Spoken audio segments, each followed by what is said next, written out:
Hey, what's going on? This is Peter from Beer Today, Beer Tomorrow, and I'm privileged to be here at LIC Beer Project in Long Island City, Queens, one of the NYC powerhouse breweries, and I've got a very, very special guest with me. Sir, please introduce yourself. Thank you. Dan Acosta, founder, head brewer, LIC Beer Project. So, Daniel, let's jump right into it. When did your passion for beer begin? I fell in love with beer back in 2004 while backpacking through Europe. I kind of took a trip over there, some soul searching at the time, and I fell in love with beer while in Europe. And were there any particular beer styles that really stood out there, or even before that trip, were there particular beers you enjoyed drinking growing up? Prior to going to Europe, I was into Sierra Nevada, some of the bigger breweries, New Belgium. But when I landed out there, I just fell in love with Belgian ales, specifically like farmhouse style beers, saisons, German style lagers, but predominantly Belgian style ales. All right, right on. And so now, what was it like going from the concept of LIC Beer Project to actually, opening day here? Wow. So it was quite a long journey for me. I didn't actually work in beer prior to opening the brewery, so I worked in the construction industry. I had a consulting company. I also had a construction company. We did a lot of retail and commercial construction. So getting into beer for me was kind of a long journey. So I just started homebrewing in my garage back in like 2005 when I came back from the backpacking trip, trying to just replicate the beers that I had enjoyed while in Belgium and France and some of those farmhouse style beers. And then I thought if I really wanted to be serious about making good beer, that I need to get a formal brewing education. So I went to the Siebel Institute of Technology, partnered with the Dumans Academy in Munich.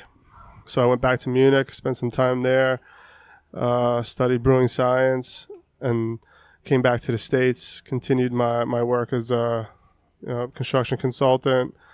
And then I landed my eyes on Queens probably 4 or 5 years ago. I thought the market was really underserved for those styles of beer, just beer in general. New York City really wasn't making a move yet for beer. So this is how I wound up here. Okay, right on. And now, what was the inspiration behind the name LIC Beer Project? We just really wanted to pay homage to the neighborhood. A lot of people don't know what Long Island City is. People know Queens, New York, but not a lot of people know this neighborhood.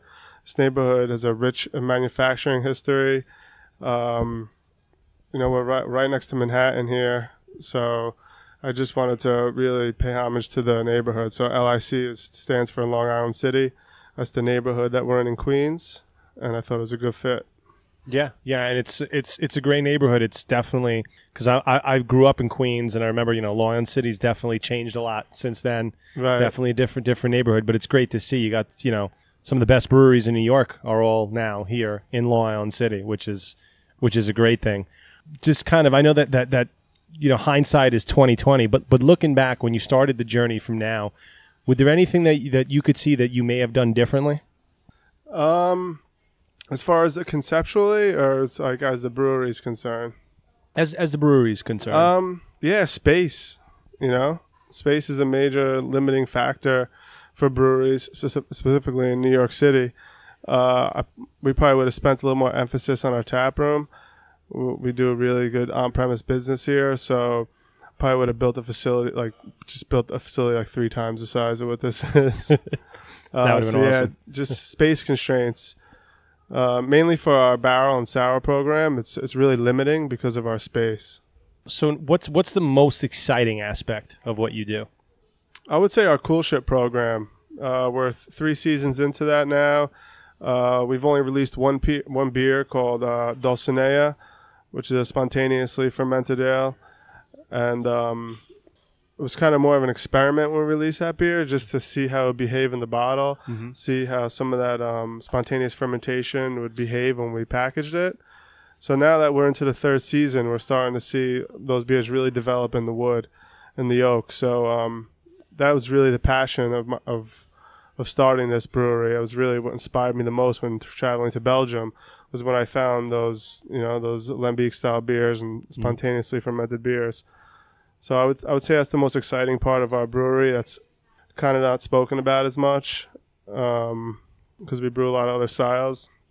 But that's on the background. That's really what we're paying the most attention to. So then would you say that going forward there'll be an increased emphasis on that program and those styles? Absolutely, yeah. It's kind of a labor of love. Mm-hmm. It's not the best business decision, I guess, to make those beers. We've put quite a bit of beers in wood. We put a lot of wort into wood. Now it's beer. So yeah, it's been an investment and a long-term project that we're super excited to start developing now. Okay, right on. And now, on the flip side of it, what do you feel is the most challenging aspect of what you guys are doing here? I would say the most challenging thing is that we brew those many styles now. When we first started the brewery, we just brewed like 4 beers for like the first year. We focused on sour ales, getting them into wood, and brewed various styles of Belgian beers. But now we brew many different styles. So we brew a lot of saisons, farmhouse style beers. We brew IPAs. We brew some lager beers, which take a lot of time up in the tank. So that's probably the most challenging thing right now, is making space for the beers that we really love to make, versus a lot of the beers that move well through the tanks. Okay. Right on. And have you ever have you found that there's certain beers that you thought wouldn't be as well received, but then they just took off? Definitely the hoppy beers for us. My expectations for hoppy beers, I didn't really expect for them to be that well received when we first brewed them.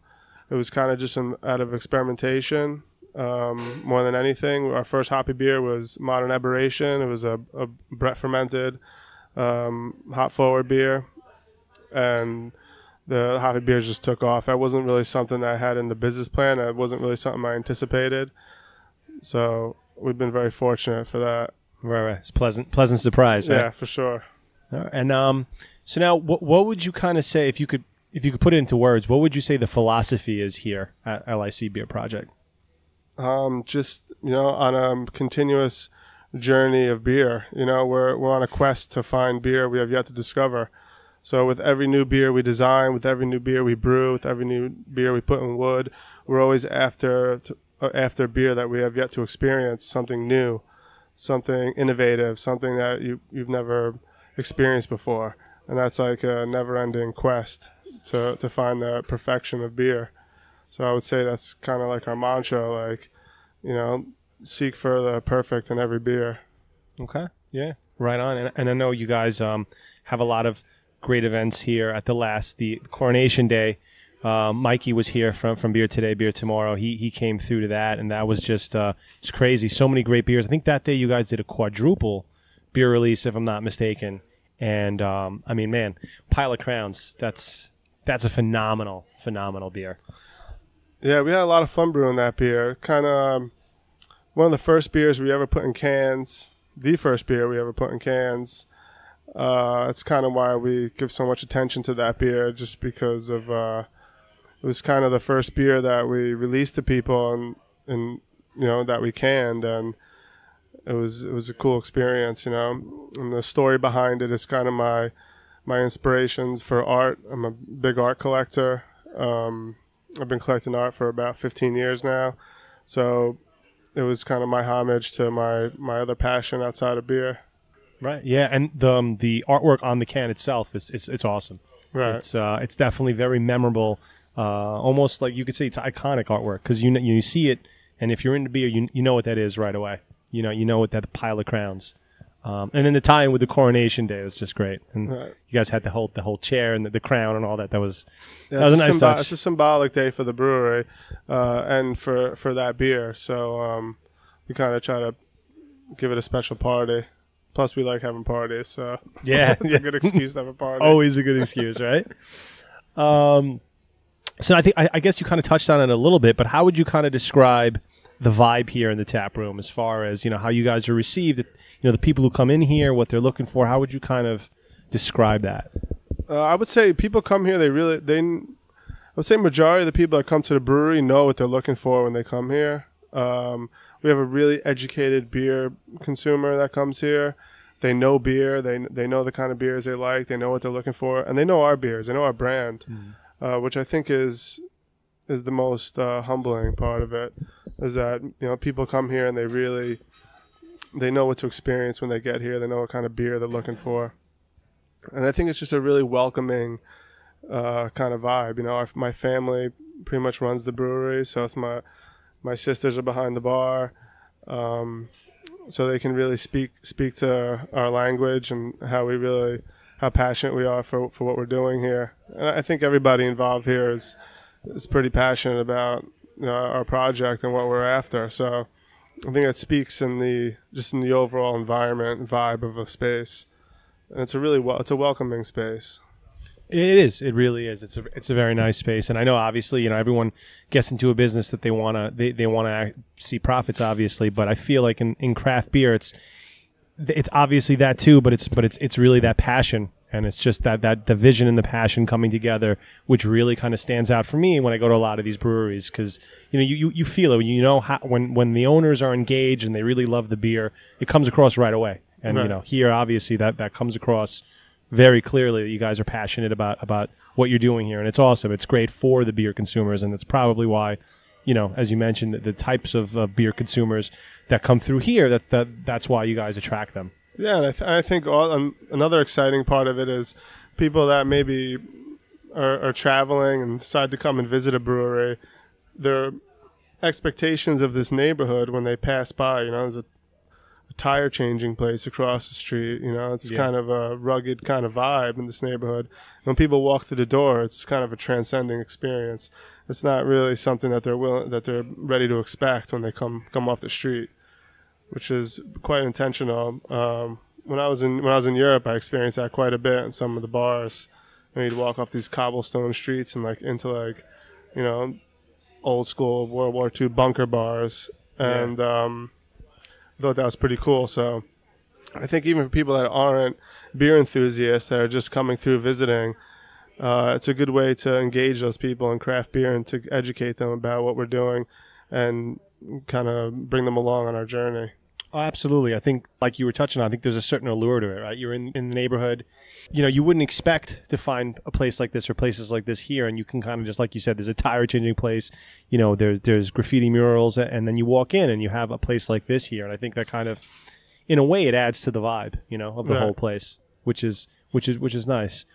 So now, just switching gears a little bit, just wanted to get your opinion on how you currently view the New York City beer scene, and then in addition to that, where do you see the role that LIC Beer Project plays in the NYC beer scene? I think New York City beer is super, super strong right now. It's a really awesome group of breweries doing really special things. I think that will continue as long as breweries are doing great beer and really pushing the envelope on their process, techniques, how they execute their beers. I think New York City will be a force to be reckoned with in the next few years. It already is. I think LIC is a Queens brewery. When people think of Queens, they think of LIC Beer Project. So, when people think of Brooklyn, they think of Other Half. When people think of Queens, they think of LIC Beer Project. And I think that's important to us, that we rep Queens the right way, and people know that we're here to stay, and that we're always going to be pushing the envelope of beer and always looking to do new and exciting things. Yeah, and I think, the beer community definitely appreciates that, because it's, LIC Beer Project, absolutely synonymous, not just with Queens, but now, with New York. When you mention the best breweries in New York, you have to mention LIC Beer Project. So now, taking a little bit of a step back, just in general, just craft beer, what does that mean to you? Craft beer is a grassroots thing, It's people who are super hardworking, super innovative, and just looking to go out there and kind of craft their passion, and build something. I come from, my background came, like I mentioned earlier, from construction. So for me, it's always about the finished product. It's always about, taking a set of blueprints and building something and seeing it be finished and walking through it. So beer for me is very, it's very similar to beer, where, we construct our product and then we see it through. The only difference is that it's tangible and people can actually consume it and experience it. So for me, craft beer is is just that, you know, it's experience with people. So a culmination of beer and people and getting together and community and having a good time over a good beer with your friends or family. So yeah, I would say craft beer is definitely it's come a long way. It's not slowing down. The market is definitely it's definitely vibing hard right now. On-premise model is super strong. You know, people want to go and experience beer where it's made. They want to meet the people who make it. They want to live through that with the brewers and the employees of the breweries. So craft beer is super communal. You know, it's all about engaging people and taking them on that journey with you. Yeah, no, absolutely, and I think that whole aura from, you know, that can help make or break a brewery, and you get people that buy in, people believe, and like you said, craft beer people are very interested in the process. They want to know, they want to talk, they want to ask questions, and it's an interesting kind of, I don't know if subculture is the right word for it, but it's an interesting vibe, the whole craft beer community. For sure, you know, I always believe that, you know, people believe why you do something, not necessarily what you do. You know, we make beer, but there's a lot of breweries that make beer. You know, it's why you make beer. What's the reason behind your story? You know, right? Why do you do what you do? And I think that has a larger impact on people than necessarily the product itself. Listen, you have to make good beer, right? If you don't make good beer, but years ago that was like the what everyone said: make good beer, make good beer. But it's more than that too, you know. It's more about the experiences that people have when they drink your beer, the people that they surround themselves when they have your beer, the stories that could be told about your beer, why you do what you do. You know, for me, starting this brewery was a very personal thing. It was a tough time in my life when I traveled through Europe. So when I came here, it was kind of when I decided to start this brewery, it was very, very personal to me. It wasn't just about business. You know, it's turned out to be a business where we have employees and provide for people and their families, but more so it was about a personal project. Yeah, it's about people's stories. Yeah, no, that's what it's all about. That's what makes it so. I think that's what makes a brand. You know, that's what makes it tangible. That's what makes it appealing to people. But I do have to ask though, when was the last time you had, or rather, what was the last non-craft beer that you had? Do you remember? Let's see. I was in Aruba actually last week, and I was drinking Balashi. Okay, all right. That's like the island beer. I'd like to say that it's craft beer, but it's kind of an industrial lager. It's brewed only for the island, so I'd like to consider it as craft beer, but I was drinking a lot of Corona when I was there. Okay, all right. Hey, so, hey man, if you're in Aruba, lime. Yeah, can't go wrong with a Corona and lime. Sometimes you just can't go wrong with that. So now, are there breweries either locally or abroad right now that are really impressing you? I'm always really inspired by Allagash. Just from the very early days of Allagash with the Allagash White, and how Rob Todd and Jason kind of pioneered that style in the U.S. and how they really put all their forces behind it to rep it the right way. And then from there, everything they've done from there, you know, they have amazing core products. They have, you know, great special releases. They do barrel-aged beers. They have spontaneous beers that are amazing. And they do that hoppy little table beer. It's just awesome. So, yeah, they kind of really inspire me. Allagash really inspires me. All right, very cool. And speaking of releases, you guys just recently had a couple of cans that came out, right? We did, yeah. We did Triple Candy and Both Sides of the Rainbow. So Triple Candy was actually the only beer that I ever brewed as a home brewer that I brewed at the brewery. Really? A buddy of mine has been trying to get me to brew that beer since we opened. He used to come to my house and drink it on my kegerator. He named the beer actually Triple Candy. So that beer is kind of a fun, exciting beer, like a Willy Wonka kind of beer. Okay. So we always have a good time brewing that. Oh, very nice, very nice. And So what's next for LIC Beer Project? We're trying to expand a little bit at the moment. We're trying to expand our tap room. We've kind of outgrown the space a little bit. So we're looking to expand the tap room a little bit, expand our hours, make the beer a little bit more accessible here to people. So, and expand our barrel program. So with that expansion of the tap room, the main focus would be to expand our coolship program and our barrel program. I've always had a goal to have the largest barrel program in New York City. We still have a couple hundred barrels, so we're still managing quite a bit. It's become difficult to manage in the space here, so we need a dedicated area just for wood. So that's what we're looking to do next. Very cool. Very, very cool. So now, are there any kind of beers or events or any type of news, anything that you want to promote, anything you want to share with our audience? We have a couple of fruited beers coming up that we're working on. We started this project that was inspired by some Pink Floyd albums. Okay. And so we have a couple of beers that we're working on for that. They've been in wood for a little while now, so we're looking to get those bottled up hopefully soon. We're always doing crazy hoppy beers, I just wrote a couple recipes this afternoon for some beers that we'll do in a couple weeks. We have a collaboration with Dry and Bitter that we did, which is a really cool Imperial IPA that we brewed with some fruit. So we'll release that in a few weeks. Yeah. Very cool, man. Very, very cool. Now, is there anything that the audience may not know about LIC Beer Project, but that they should know? Is there anything you want to let the audience know about you guys and what you guys are doing here?